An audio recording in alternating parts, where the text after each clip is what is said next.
Iż-żieda fl-onorarja tal-Prim Ministru u tal-Kabinett ingħatat minn wara dar il-Parlament u ħarġet fil-pubbliku biss wara pressjoni qawwija min-naħa tal-Oppożizzjoni lejn l-aħħar tas-sena 2010.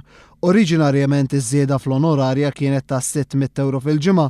Lorenz Gonzi u l-Kabinett bdew jirċievu din iż-żieda f'Mejju tas-sena 2008 u baqgħu sejrin hekk sal-aħħar tal-2010. Wara ġimgħat sħaħ ta' kritika qawwija dwar din iż-żieda f'Jannar tal-2011 biex jidher li kienet jagħmel xi ħaġa, Lorenz Gonzi għamel istqarrija fil-Parlament fejn qal li huwa flimkien mal-Kabinett kienu ser jagħtu lura 14,000 euro miż-żieda li kienu ħadu. Allura id-differenza tiġi ta' 14,000 euro u xi ħaġa. U rridu iva nagħmlu di-rifużjoni u di-rifużjoni tissir malaj tisir biex kemm jista' jkun inġibu il-pożizzjoni kif għandha tkun. Il-Prim Ministru kien ħabbar li minflok 600 euro żieda fil-ġimgħa, il-Kabinett kien ser jibda jieħu żieda ta' 500 euro, żieda li l-Kabinett baqa' jieħu sa tmiem l-2011.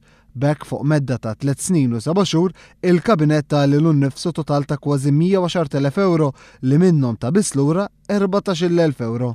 Jew inkella 12 euro minn kull 100 euro żieda illi ħadu f'dawn it-3 snin u 7 xhur.